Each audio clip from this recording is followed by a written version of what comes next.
Primavera P6 can feel pretty overwhelming. It's powerful, it's technical, and it has a reputation for being one of the most complex scheduling tools out there. But here's the good news. Getting started doesn't have to be intimidating. Today I'm breaking down a simple, beginner-friendly guide to help you understand P6, build confidence, and start using it right away. Over the many years I've been teaching people P6, I've learned there are some major components that really help you understand the application, what its different structures do, how to build a solid schedule, understand project performance, and make it overall less cumbersome to use.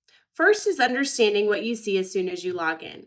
The landing page, for lack of a better word, is riddled with colors and potentially unfamiliar words. This is the EPS, or Enterprise Project Structure. It organizes the projects for your organization. P6 holds all of the projects for the organization, and the EPS is the filing cabinet. Mostly what you need to know is simply where to put it. Next, you can focus on understanding the project. A project is made up of a work breakdown structure, or WBS, which is kind of like an outline of the scope of work of the project. Inside the WBS are activities, which really is the meat of the schedule.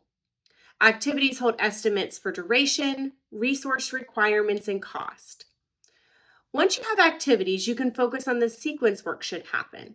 This is where I lose a lot of people in training, so making sure you're practicing in familiar territory is really helpful. Using just those components, you can create a simple CPM schedule. And once you have that, don't stop practicing there.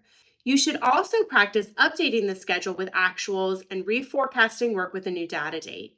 The project is a living artifact, so imagine what delays might occur, changes might happen, and how you might respond. Those are important skills to practice as well. In addition to creating and updating the schedule, it's amply helpful to dedicate time to creating layouts. P6 is a complex software. Sometimes it can take 3 clicks to perform one action. So taking opportunities to simplify the application and predefining views to help streamline your work really goes a long way. My biggest piece of advice to new users is to plan something you know. And if you don't know how to build an office complex, well, it makes it a little bit harder to conceptualize what you're really doing throughout your P6 training.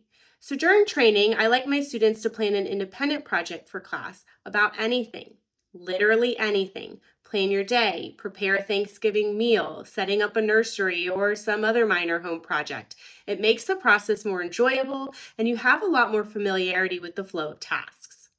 And last, my absolute biggest piece of advice is to attend a formal training class with a live instructor.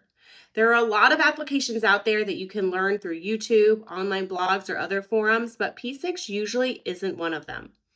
Formal training gives you access to the software, guidance from an experienced professional, and networking opportunities.